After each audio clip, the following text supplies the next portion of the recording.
Jai Hind, Namaste, Jai Bharat. I hope you guys are doing fine.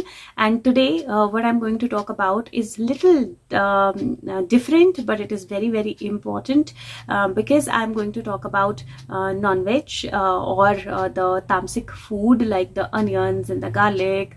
And I am also going to talk about whether you are a vegetarian, whether you are a non-vegetarian, whether you are confused and you don't know whether you should be vegetarian or should be non-vegetarian, or you're a forced vegetarian or a forced non-vegetarian.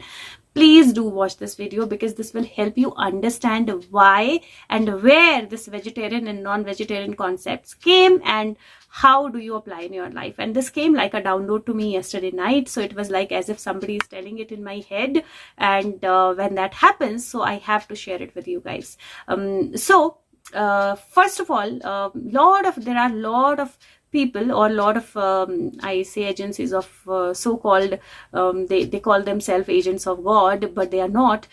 They have created different segments of people, and they have floated different theories that if you eat non-veg, the God will be upset with you, and the God doesn't want you to eat this, doesn't want you to eat that, and this and that, and there is a lot that has come along with that. Now if you read any of your religious texts, and even if you go back to Ramayana or Mahabharata, you will not find anything that will tell you what they used to eat, what Krishna used to eat, what other than Makhan, obviously, what Krishna used to eat, what Rama used to eat, what Vishnu Bhagwan eats, what Shiva eats, what all those gods and goddesses eat. You will not find anything, and it is as per human convenience. They have created like this God eats non-veg, this God doesn't eat non-veg, this God likes non-veg, this God doesn't like non-veg. So let me tell you where this vegetarian and non-vegetarian concept came or originated.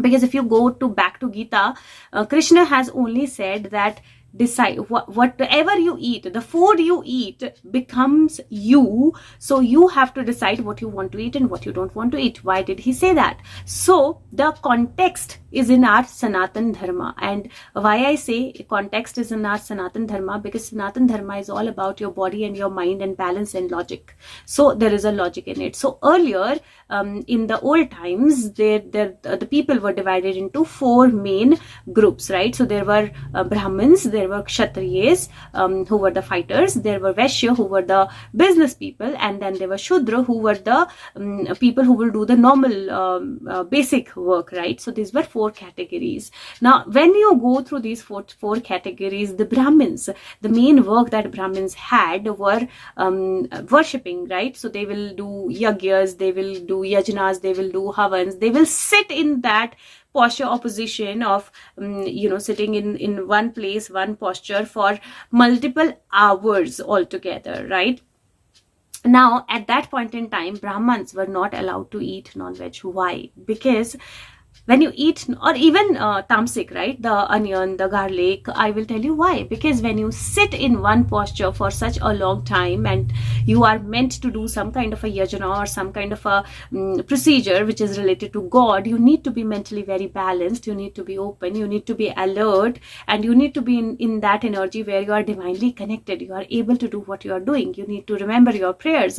Now when you eat vegetarian food, or when you eat food which is easy to digest, all your energies are not into your stomach trying to digest the food. So you have a lot of energy flow in your head, in your mind, and in your intuition, and it will work out fine for you, and you will be able to perform those rituals or things for hours together. Now that is one thing. And the Brahmins essentially will only do the Brahmin work, right? So they were not doing any other work. This was family to family to family. That's how that was the system. So that is why in Brahmin families, tamasic food was not allowed, so that you can actually do or function the way you are meant to do, and you are meant to do or fulfill your purpose of what your work or your karma is. Now when you were Kshatriya, or when you were like the kings, the queens, the fighters, you would eat non-veg. Why? Because your body needs more strength, and you're mostly working, you're mostly walking, you're mostly traveling, you're mostly doing those physical tasks, and you're practicing your sword skills or other skills. You will need that kind of shoot energy in your body, and you would eat non-veg. Even for Vaishyas or the business class, two set of people. One would eat non-veg, one would not eat non-veg. Why? Because the ones who will sit in the shops for hours together would not eat non-veg. They would prefer veg so that they can stay alert, stay there and do their work. And the ones who were mostly traveling, they would eat non-veg because they would need that kind of sustainability in their life. Fourth, the Shudras, they would eat non-veg. Why? Because the work they were doing was very, very physically challenging, and they would need that kind of energy to flow in their life, so they would eat non-veg.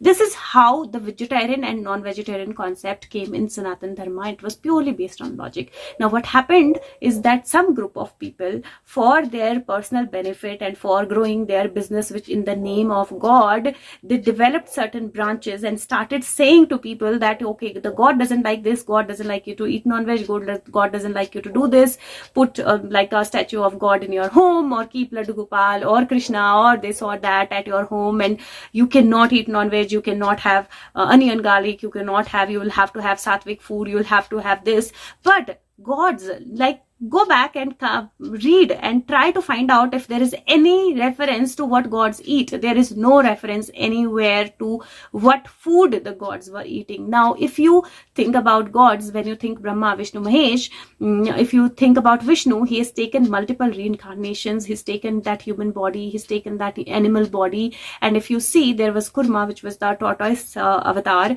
There was Narsim, which was the lion avatar, and Vara, which was like the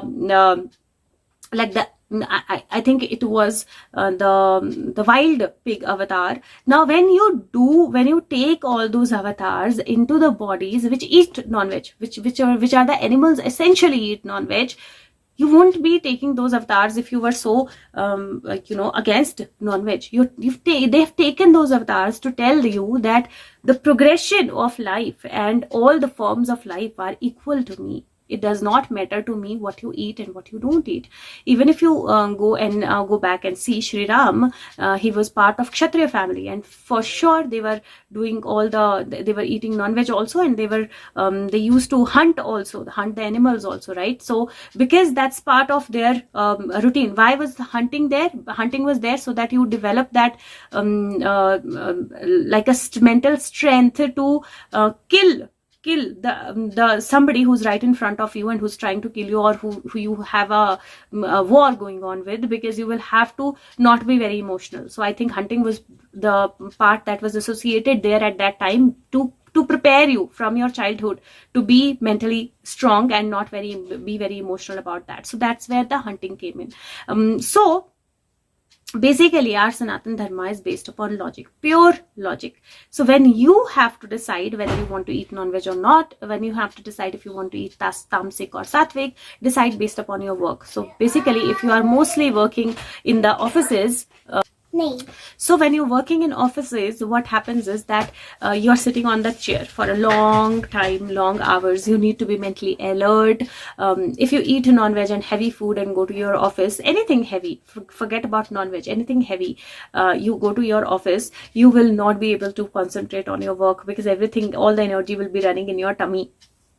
So rather than doing that, have light food, have food that keeps you more active, and then go to office, then do your sitting work, and it will really help you. If you're doing the field job, you will need the non-veg, or you will need the protein, or you will need the high protein to give you that strength in the body, and you can eat non-veg. So decide based upon what your work is and what kind of activity are you doing. So your body and your work is what decides your diet, and your diet becomes you. So that's the essential, or that the essence of what Krishna also said and in Gita. And also another thing that I would want to tell you is that decide based upon, like, if you want to eat non-veg, right? If you eat a rooster or you eat a hen, now essentially what they are doing for the whole food chain, the eggs are useful and the people eat them, right? So that's the use. Otherwise there's no nothing strong reference in the food chain of them being there.